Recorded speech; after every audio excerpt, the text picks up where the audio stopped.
all gods will die. Gorr the God Butcher might just be the greatest villain the MCU has ever seen. I mean, he's played by an actor who played Batman, and statistically, those guys have made great MCU villains. Anyways, I need you all to buckle up because I'm about to get crazy here. Yes, you.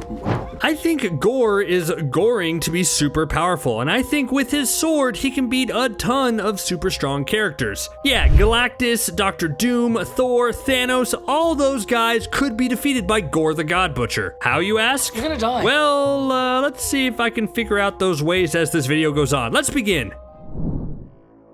See, actually, I think Thor might be the easiest character for Gorr to beat on this list. You'll see throughout this video that I'll be presenting different situations in which these characters would have to find themselves in order to be defeated. But I don't really have to bend over backwards to get this to fit for Thor. I'm going to admit something to you. I snuck into Kevin Feige's house and cracked his computer password to find the script for Thor Love and Thunder. By the way, his computer password is morbing time, if anyone was wondering. Who is this clown? Anyways, I'll spoil for everyone that Thor wins in the end. Yeah, I know, right? But that doesn't mean that Gorr can't still defeat Thor. How? Well, by convincing Thor that gods really aren't anything special. You see, I think Thor is teetering on the edge a bit at the moment. He just gave up his king status after a serious depressive episode to go find his passion again.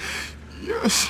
And most likely, Thor will find that again in Thor Love and Thunder, but that still gives Gorr an opening. If the God Butcher is able to beat Thor down mentally by convincing him that all gods actually aren't the best thing for the universe, then that could send Thor spiraling right back into Fat Thor. So yeah, Gorr could easily beat Thor by exploiting his fragile mindset. I would actually love to see Loki fight Gorr. I know Loki is a bit of a good guy now, but imagine if we got a fully evil Loki trying his best to defeat the God Butcher. Just a sniveling yet slightly charming weasel trying to worm his way into Gorr's good graces. It would be great. Is it? I can imagine the situation now. Gorr would be incredibly powerful thanks to his necro sword, meaning he could cut through some of the strongest gods like they were butter. Loki has never been a full-on brawler, and sorry dude, no matter how good you are with the little knives, those won't cut it here. So Loki would have to try something else. He would try to convince Gorr that they are on the same side, that Loki has felt shunned by the gods almost all his life and also believes they all should perish. You're right. Hey, the great thing about Loki is that that's actually probably true to some tiny extent. He'd do such a fabulous job in pleading why Gorr and him should team up and do some real damage, all while plotting to stab Gorr in the back. It's the perfect plan, only Gorr wouldn't care and would just cut Loki down where he stood. You can't reason with someone they call the God Butcher, Loki. If you're a god, then you're on his list. Okay. Man, can I just say that Odin would lose to Gorr currently and call it a day? I mean, the fight would be Gorr versus a cloud of Odin-forced dust somewhere on that green cliffside, and that's an easy win. I mean, I think I could even defeat a cloud of dust. Want to see what true power really looks like? I mean, unless Gorr has allergies? Oh, then it's a little tougher. So let's rewind the clocks a bit. I mean, how far would we have to rewind them to find a version of Odin that would ever stand a chance against Gorr? I mean, I think Gorr could beat kindly old man Odin from Thor Ragnarok. I think Gorr could beat underwritten Odin in Thor the Dark World. I even think Gorr could beat snarling Odin from the first Thor movie. I think you have to go back to the early days when Odin was this vicious, bloodthirsty warlord conquering the cosmos with his firstborn Hela to find someone who's truly a match for Gorr. But even then, we know Odin's heart isn't completely in it. He's not convinced of his cause, and that's why he'll falter against the unrelenting might of someone like Gorr. I think it would be a fun fight though. Odin definitely can pack a punch and can wield a sword, so he'd make Gorr work for that victory. Alright, let me set the scene. The Mighty Thor is protecting a young Princess Leia and decides to leave the band of rebels she's traveling with because she knows the pursuing evil Gorr the God Butcher will divert resources to follow her instead of the rebels. Then Mighty Thor and Gorr meet up on this rocky planet and ignite their weapons to settle their score once and for all. Can you tell I just watched the Obi-Wan finale again? Hello there. Well, I did, and I think they should just copy and paste that over, right? Fine, maybe not. I think Gorr has the chance to still beat the Mighty Thor because of experience. Gorr has been butchering for quite some time, and Mighty Thor has only been at Mighty Thor for like 5 minutes compared to that. But that's discounting Mighty Thor's strength, which the comic shows us you should never do. So how about a different scenario? The movie is called Love and Thunder and focuses on Thor and Jane's relationship. So what if Gorr overpowers Thor and threatens to butcher him if the Mighty Thor doesn't give up? That's a classic bad guy / good guy move where Jane will throw down her hammer in order to save Thor's life.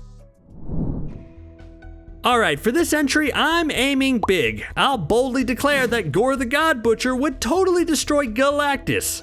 That's right, that makes sense.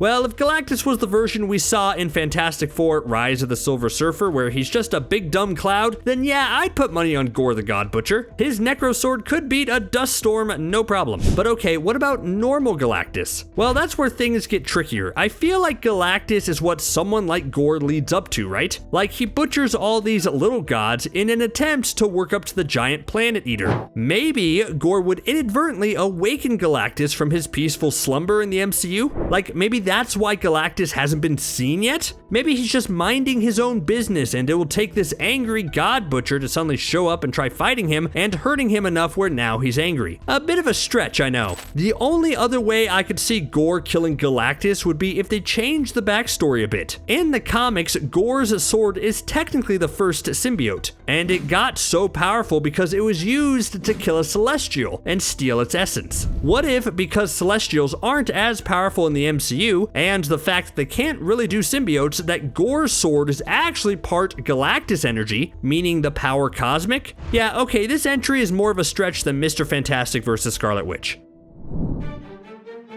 Would Gorr even bother with someone like Dr. Doom? Well, Doom thinks he should be worshipped as a god, and there was that one arc in Secret Wars where he basically becomes a god, so yeah, I think the two would cross paths. The question is, how quickly would Gorr slice Doom in half? Really, it just depends on prep time, right? Doom is a great prepper, and if given a chance, maybe he could mount some sort of defense. But I don't think that would ultimately save him from the God Butcher. Okay, we've gotten to the point where I can throw out some weird possible MCU scenarios. Ready? Say Gorr is coming to Earth to butcher all the fake gods in New Asgard. Dr. Doom, who is trying to gain an alliance with the new Asgardians because he recognizes them as a pretty powerful new ally, puts a few resources into beating Gorr. Not all of them, mind you. See, Doom would want to appear like he's helping, but also give Gorr a chance to wipe out some of the Asgardians to make them vulnerable to his eventual alliance. So yeah, in that case, Doom loses to Gorr.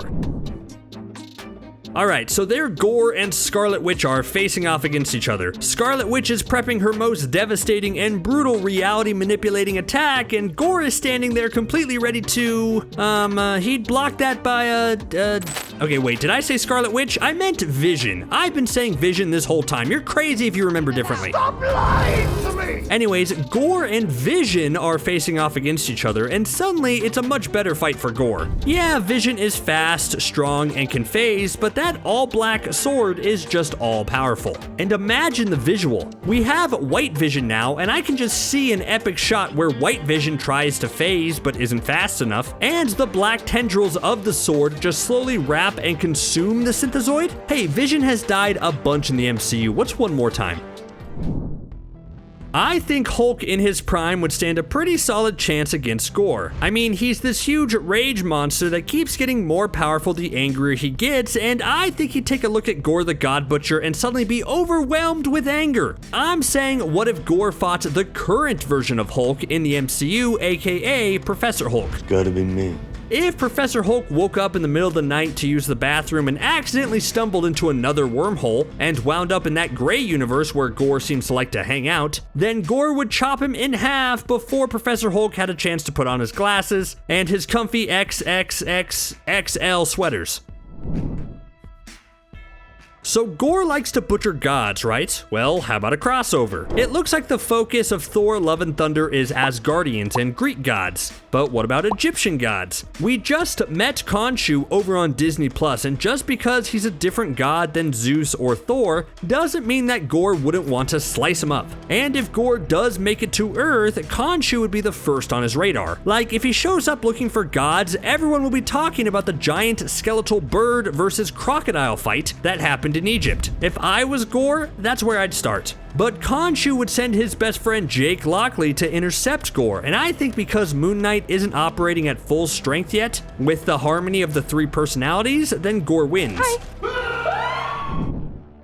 Well, if I mention Khonshu and Moon Knight, then it's only fair that I also mention Bast and Black Panther. Bast could be included in Gorr's quest to hang every god's head on his mantle or whatever, and that means someone needs to protect the Panther god. Like, sure, Bast is a giant freaking panther. I don't think she needs that much protecting, but it would make for a better story if Black Panther has to step up to protect the deity that normally does all the protecting. And this defeat could set up the next Black Panther movie so well. Like, say that Shuri is still a bit inexperienced as she never expected to wear the suit herself, and that causes Bast and herself to be injured by Gorr. Then Black Panther Wakanda Forever could see Shuri traveling to the ancestral plane to help Bast out in some way. So again, this is an instance of Gorr defeating them in this movie, setting the stage for a fantastic movie down the line.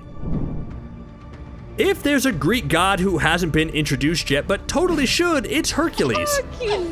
Now, as of writing this video, there hasn't been any mention of Hercules in the upcoming Thor movie. Now, that could be they're keeping him a surprise with a fun bit of casting, or there could be a rights issue preventing Marvel from using the character. Like, they're moving forward with the live-action Disney Hercules movie soon, so they may not want to have two versions running around. Anyways, that's probably a good thing for Herc, actually, because if he was in the Thor Love and Thunder movie, he would be destroyed by Gorr. All gods will die. Yeah, Hercules is super strong, so what?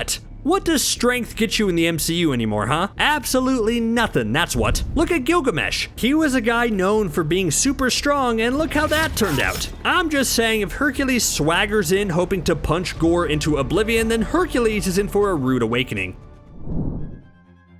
Well, if I mention Hercules, then why not mention the one we definitely know is in the movie? Zeus is supposed to be the most powerful of gods. In the comics, he's this incredibly dangerous force of nature that can do things like flick Hulk away like he's nothing. And flick. That type of god is menacing, and even though I'm only judging by the trailers we've seen, this version of Zeus doesn't seem like that. Like, he's kind of goofy in a Taika Waititi way. Get the popcorn now. Yeah, this version of Zeus, Gorr would slice him up faster than Zeus could even start to think about using a lightning bolt. But who knows, maybe the Zeus has a hidden power reserve, but I kind of doubt it. I think it would more represent Gorr's way of thinking if the movie portrays most gods as these kind of schlubby, everyday doofuses to prove that gods are kind of the worst. Okay, Thanos with the Infinity Gauntlet could beat anyone. He could just use the power to snap them away, but everyday Thanos is just kind of a big jock. He's burly, strong, and determined, but he's also pretty beatable. Sure, we've seen him without the Infinity Gauntlet go toe-to-toe with the Hulk, but that was in a straight-up brawl. I don't think Thanos would fare as well against the All Black. Plus, there's a chance that Gorr would just recruit Thanos if the two faced each other. Like, I'm going against the norm here and presenting a scenario where Gorr and Thanos cross paths, and Gorr lays out very logically to Thanos that wiping out half the universe won't solve anything, but rather it's all the gods' fault for letting destruction befall Titan without helping. Then Gorr and Thanos could be buddy-buddies as they travel the cosmos hunting gods together. So getting Thanos to completely change his mind is a form of beating him, right? Alright, we're getting to the end and I'm getting a bit loopy. So how is this for a scenario? Oscar Isaac's Apocalypse from the X-Men Apocalypse movie didn't actually die. Nope. The Phoenix Force that blasted him into dust actually just transported him into a different universe. And that universe? Ours. So there's a weakened Apocalypse slowly stuck in an unfamiliar place and has to get his strength back. And guess what? He succeeds. That's right, he works hard to heal himself and becomes even more powerful than ever before. Right when he's at his maximum strength and ready to seek revenge on this universe, Gorr shows up and cuts him in half. Okay, that wouldn't happen. Maybe the real Apocalypse can be one of the early gods that Gorr once took out in ancient times to highlight just how long Gorr has been hunting? Just an idea.